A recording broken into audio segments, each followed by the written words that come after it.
Greetings, church and friends of the church. It's Easter weekend. Today's Holy Saturday. I am sitting outside the church building on Town Center Road.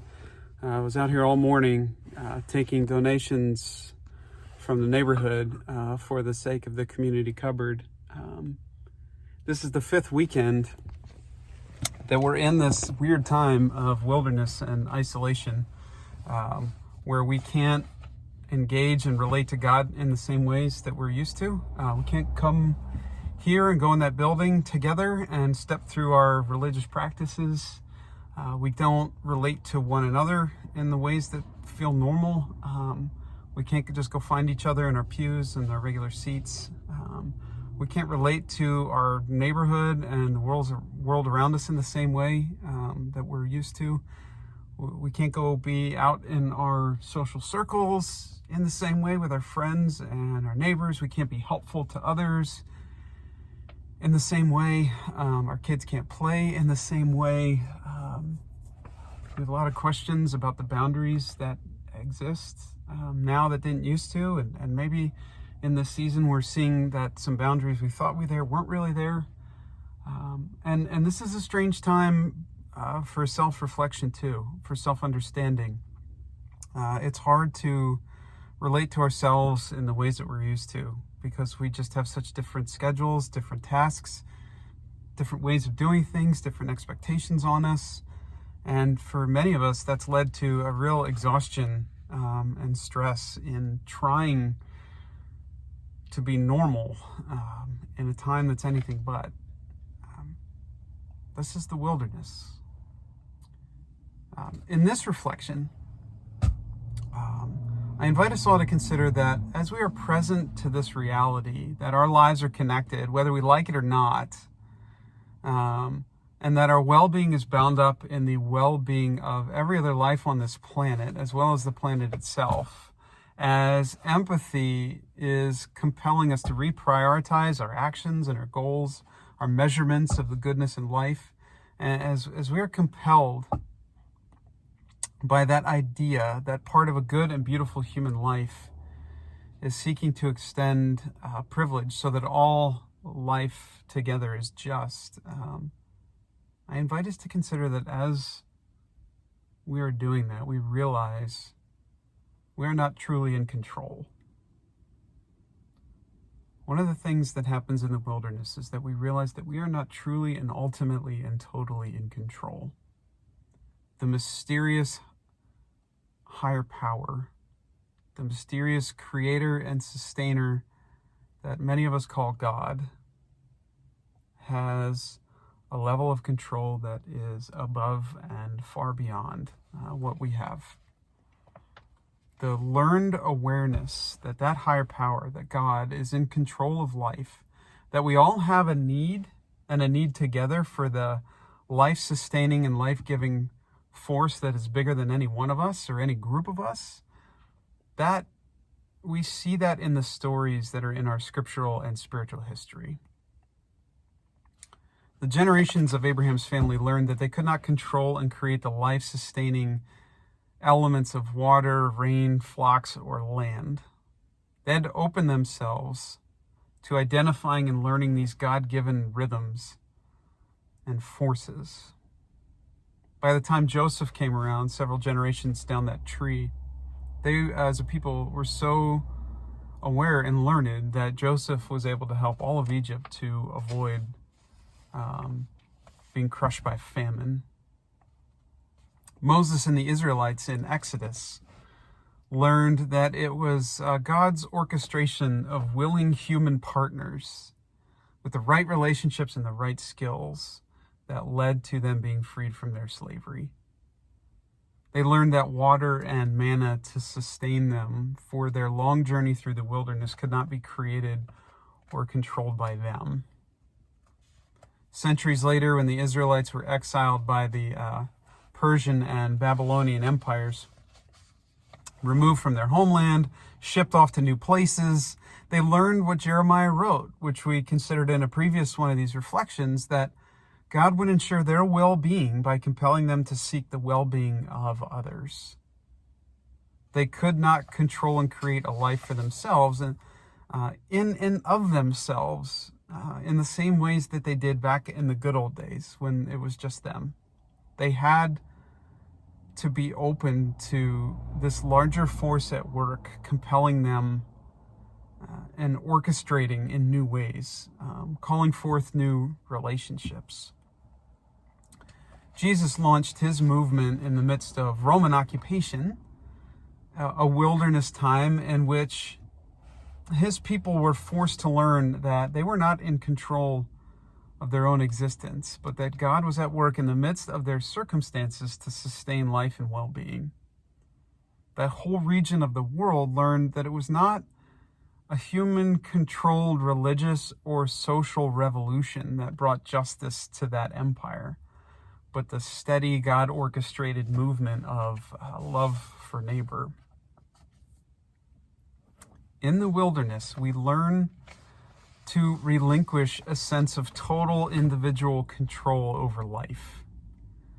We learn that we cannot on our own make, manufacture, earn, or accumulate a good and healthy life. We cannot completely control the outcome of our lives. There is far more at play and far too many factors. We learn that we depend on the life-sustaining forces of the mysterious creator we call God, and we learn that we depend on each other as God compels and orchestrates other people in the connection of our community for the sake of the good of all. When we consider these stories from our scriptural and spiritual history, and the stories from our own lives where we're prone to point to the work of God in our midst because the outcomes were not something that we could have brought about for ourselves, we realize that saying that God is in control does not mean that we have no control whatsoever. We're not saying that God's pulling all the strings in life and that we are just some sort of freedomless puppets or robots without power or any agency. Not at all. Joseph had to choose to put his knowledge of farming to use, just like his aunt's descendants in exile. That was theirs to control. Moses had to choose to leverage his relationships and his knowledge of Egypt. That was his to control. Jesus and his disciples had to exercise their own control over their days in the midst of God's larger control.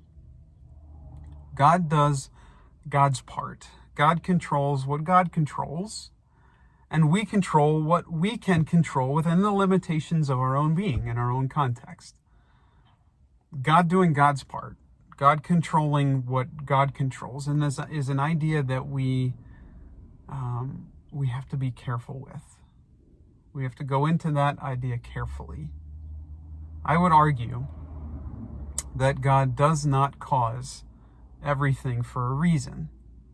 After decades of reading from and preaching from the Bible and giving the most weight when I do to what Jesus did and taught and seeking to formulate my own spiritual worldview, I've come to understand and believe that God does not cause the bad.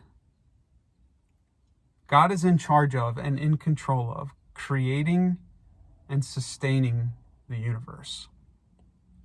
God has loaded the world and the creatures within it, including you and me, with the potential to be a place and a people of life and well-being. There's a story in John's Gospel. It might be my favorite story in all the scriptures, about how Jesus and his followers come upon a man who is blind. And they ask Jesus, what did this guy or his parents do that caused God to make him blind? And Jesus' response was, neither this man nor his parents sinned or did something that earned this for him. In other words, it doesn't work that way. Jesus redirected them to look for God's activity and look for God's work, to look for evidence of God's being in the healing that was accomplished, in the good that came. God causes and controls the creative and the sustaining. In the midst of our wilderness, I believe that we have to affirm that God has not caused this virus to plague the world. God has not done this to us as a world on purpose, either as punishment or test or some sort of utilitarian measure where the overall good that comes out of it outweighs the cost of the bad, the loss of life. God does not cause the bad. The very first words of our scriptures, the creation poetry in Genesis 1, affirm that the creative forces of God called forth a world that is good and is beautiful, but is not perfect. There is room within the rhythms of creation for illness, for failure, and for pain. There's room in creation for us to exert our own control in ways that cause harm to others and to the world. We can choose violence. We can choose greed. We can choose to abuse and neglect the physical world. The wars, the poverty, the shameful inequality, the careless disregard for the earth, none of those fall under the category of God is in control and caused these, but under the category of humanity has the free will to control what we are able, and sometimes we fail. And we've done this to ourselves. Under the category of God is in control are all of those rhythms and patterns that we cannot create or control. And exercising our own control of our minds and spirits, we can choose to acknowledge and participate in these ways of God, in these truths. Or we can choose to ignore and defy them. By God's control, the earth has the ability to provide and sustain for our needs of water and food and shelter. That's always been true. And it always will be. No one earns that. It's simply the way that creation is and always will be. Jesus affirmed this in his most famous sermon when he said that God sends the sun and the rain on both the righteous and the unrighteous. It is human control that holds some away from having enough by the provision of the world around us. By God's control, we live in the midst of an interconnected social network of relationships with other human beings and creatures. And we live longer, healthier, and more fulfilling lives when we affirm and embrace the reality of that interconnection.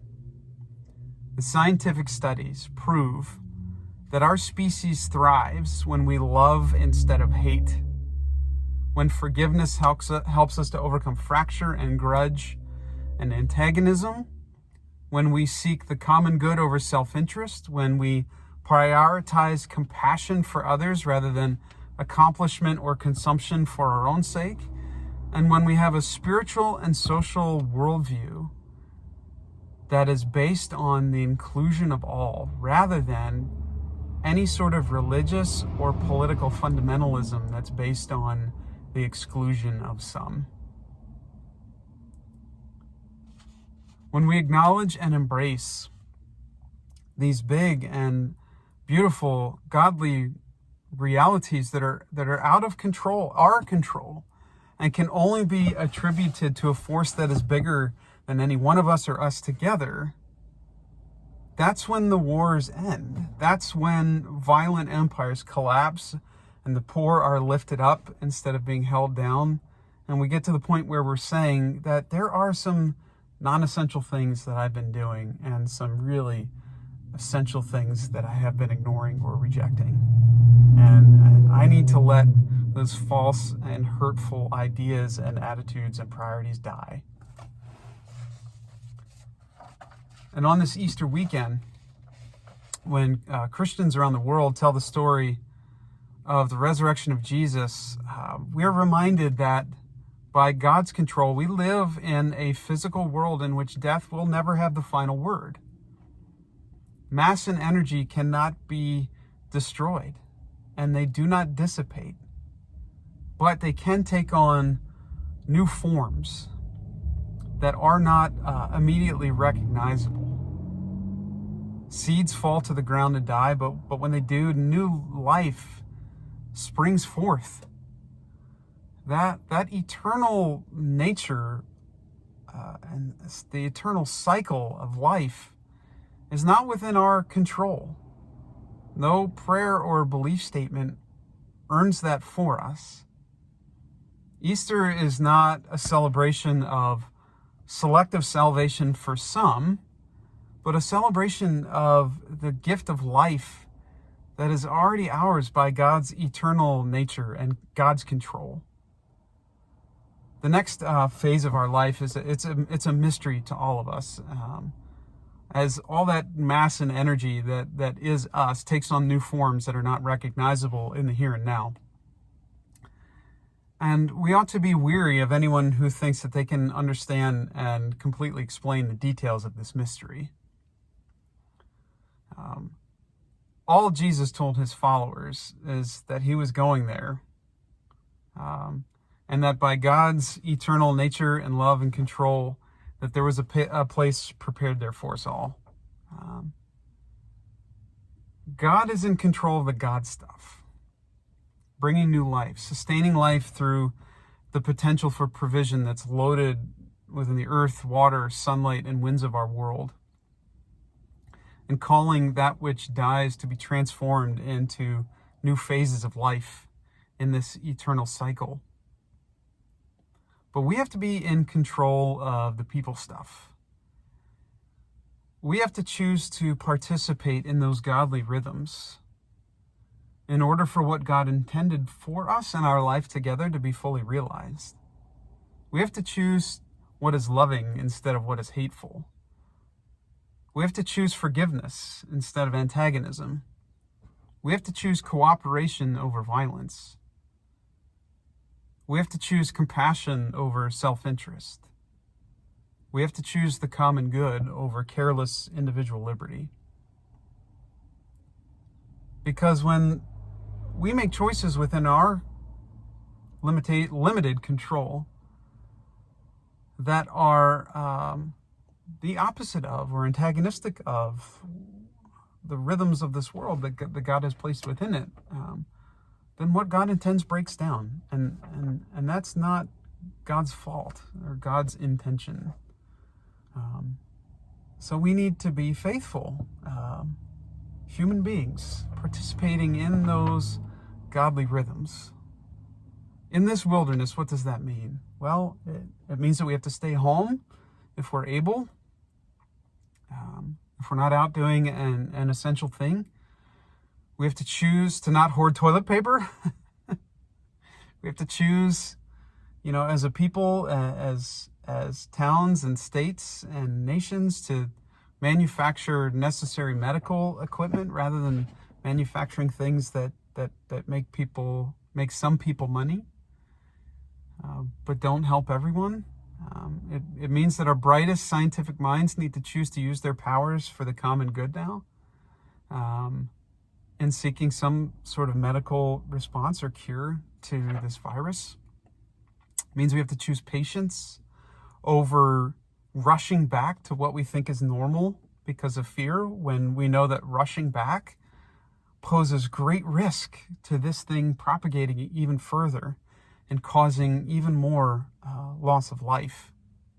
We have to choose to open ourselves, as scary as it may be, to the possibility that we might never go back to what we knew is normal, and that we have to start to learn the lessons of the wilderness now for the sake of a new normal moving forward. We have to choose to be open to what we learn in the present, rather than simply longing for a resurrection of all that was. We have to do all that we are able to do within our control. Maybe this means learning how to grow food so that we can take advantage of all that possibility that God has loaded within the rhythms of our world. Maybe this means picking up the phone, making a phone call, sending a text message in search of forgiveness and reconciliation. Maybe this means reflecting or praying or talking with someone you trust until you can set down a religious or a political ideology that lacks compassion for others and is based on exclusion. Maybe this means making a grocery delivery or supporting a food pantry or saving up so that we can give generously for the sake of those who are coming out of this season lacking food, shelter, meaningful work. God is in control of the God stuff. But God isn't the only actor in our story. We have to do our part. We cannot yet control how this virus works. We cannot control when this will all end. So there are some ways that we need to learn that we cannot control life, and that all of the consuming, accomplishing, producing that we used to think automatically leads to a good life for us can't automatically deliver on that promise. But there are some ways that we need to learn that we do have control. And more importantly, that we can exercise this control in line with the life-giving and life-sustaining rhythms of this world that God has created within our existence.